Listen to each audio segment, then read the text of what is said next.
Hi friends, welcome to వస్తు saris world. ఈరోజు డిఫరెంట్గా చేస్తున్నాను అండి మ్యాగీ. అంటే ఇప్పుడు నేను చేస్తా అట్లనే మీకు డిఫరెంట్ అనిపించవచ్చు.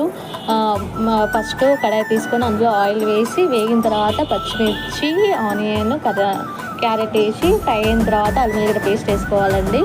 నేను ఇంట్లో మ్యాగీ ఎప్పుడు చేస్తానంటే చికెన్ ఉన్నప్పుడే మ్యాగీ వేస్తాను అండి. ఇంటికి చుట్టాలు వస్తున్నారు ఈరోజు, అందుకని చికెన్ తీసుకొచ్చారు. ఖచ్చితంగా మ్యాగీ నేను తినాలి అంటే ఖచ్చితంగా చికెన్ ఉంటేనే టేస్ట్ మస్తు ఉంటుంది. సేమ్ మన నార్మల్ చికెన్ ఎట్లా వండుకుంటామో అట్లా వండుకోవాలి. అందులో మనము వాటర్ పోయక ముందుకే కొంచెం పీసెస్ ఉంటాయి కదా, దాన్ని తీసుకొని మనం పప్పు గుత్తి ఉంటుంది కదా దాంతో మెత్తగా మ్యాష్ చేయాలి. తర్వాత చిన్న చిన్న పీసెస్ లాగా అవుతుంది.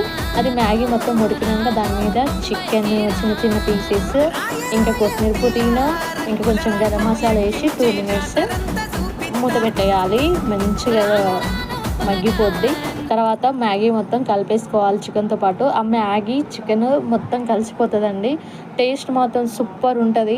అప్పుడప్పుడు ఇలాంటి పిచ్చి పిచ్చి ఐడియాలు వస్తాయి, కానీ తింటే సూపర్ ఉంది. ఇటు చికెన్ కర్రీ అయిపోయింది, అటు టిఫిన్ కూడా అయిపోయింది. అది కూడా ఎప్పుడు చేసుకునే మ్యాగీలా కాకుండా డిఫరెంట్గా ఆలోచిస్తా అండి. ఉప్మా చేసినప్పుడు, సాంబారు, ఒక్కొక్కసారి ఒక్కొక్క దానికి ఇంకా డబల్ పని ఉండకుండా ఉన్న దాంట్లోనే టేస్టీగా ఎట్లా చేయాలో ట్రై చేస్తా. ఇది మాత్రం కొత్తగా ఏం కాదండి, మీకు కొత్తగా అనిపిస్తుండొచ్చు కానీ నేనైతే చాలాసార్లు ఇట్లనే చేసిన. దీనికి పక్కన ఆనియన్, నిమ్మకాయ పెట్టుకొని తింటే మస్తు ఉంటుందండి. మీకు ఒకవేళ చికెన్ కర్రీ ఇది ఎట్లా చేసారో కావాలన్నా నేను దాని రెసిపీకి వీడియో పెట్టేస్తా. మ్యాగీ, అక్కడక్కడ క్యారెట్, చికెన్ చిన్న చిన్న పీసెస్, ఇంకా ఆనియన్ వేడిగా తింటూ ఉంటుంది చూడండి, మస్తు ఉంటుంది.